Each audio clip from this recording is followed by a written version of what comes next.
Hello everyone, I am mannan Khan. मैं अपने YouTube channel ग्रामेटिक्स gym में आपका एक बार फिर से स्वागत करता हूं। मैं लगातार आपके सामने स्पोकन इंग्लिश की सीरीज में हाजिर हो रहा हूं और मेरी कोशिश है कि आपके इंग्लिश स्पोकन को मिलकर हम साथ मिलकर एक बेहतरीन दिशा में लेकर जाएं। हम उन तमाम स्ट्रक्चर को आपके सामने लेकर आते रहे हैं और आ भी रहे हैं जिसमें हमें लगातार डेली लाइफ में बोलने की आवश्यकता पड़ रही है, जिसको हम बहुत ही अनबूझ पहेली समझ बैठे हैं। लेकिन इससे पहले मेरा एक छोटा सा रिक्वेस्ट है। मैंने पिछली क्लास में भी कहा था कि अगर आप किसी भी चीज को करना चाहते हैं तो लाइफ में एक चीज बहुत जरूरी है, किसी चीज को कंसिस्टेंटली फॉलो करना। अर्थात ये कि आप एक दिन करेंगे, दूसरे दिन नहीं करेंगे, उसको स्किप करेंगे तो निश्चित तौर पर उसमें कुछ भी रिजल्ट आने वाला नहीं है।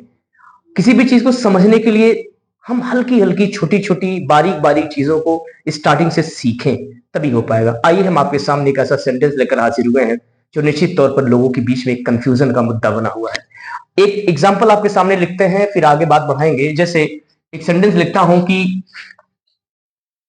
वह भीख मांगता है, वह भीख मांगता। एक दूसरा सेंटेंस लिखते हैं कि उसे भीख मांगने की आदत है, उसे भीख मांगने की आदत है। स्पोकन इंग्लिश में एक चीज समझना बहुत जरूरी है कि हम मौके पर किस तरह से, किस मौके पर, किस ओकेजन पर किस तरह के सेंटेंस को यूज करें। अदरवाइज हमारी लैंग्वेज कभी भी नहीं स्किलफुल बन पाएगी, नहीं इंप्रेसिव बन पाएगी। दोनों सेंटेंस को समझते हैं, दोनों सेंटेंस में बहुत माइन्यूट डिफरेंस है। एक तो वह भीख मांगता है, दूसरे उसे भीख मांगने की आदत है। आप देखते हैं कि जब वो भीख मांगता है तो इसके अंदर सेंस कुछ और छिपा हुआ है, अर्थात उसे भीख मांगने की आदत है में सेंस कुछ और छिपा हुआ है। वह भीख मांगता है, वहां उसकी मजबूरी भी हो सकती है भीख मांगने की। हो सकता है उसको किसी ने किडनैप कर लिया हो, उसे मजबूरी में उसे भीख मंगवाता हो।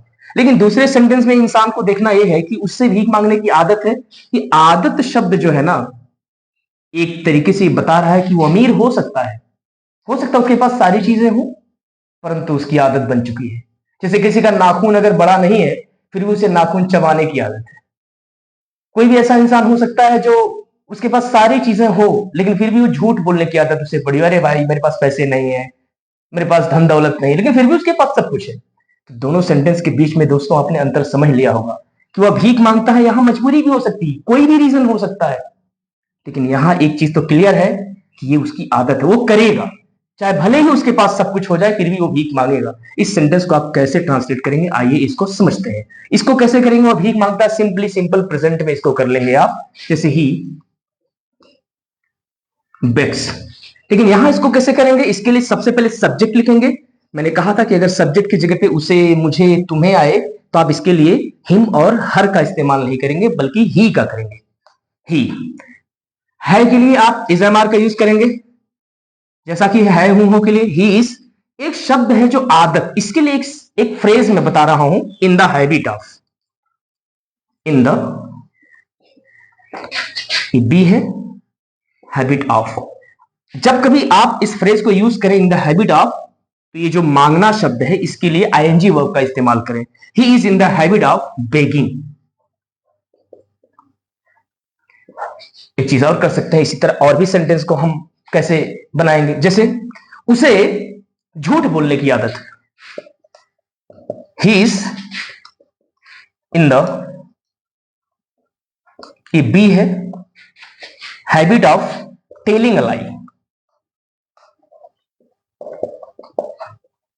उसे बहाना बनाने की आदत है। आप कह सकते हैं कोई इंसान ऐसा है जिसके पास बहुत सारा समय है, आप उसको काम पूरा करने के लिए करते हैं, उसके पास सारी फैसिलिटीज अवेलेबल हैं, लेकिन फिर भी वो काम करने के लिए तैयार नहीं है क्योंकि उसकी आदत बन चुकी है बहाना बनाने की। तो आप क्या लिखेंगे, या अपने आप को आप कह सकते हैं कि I am in the habit of making excuses.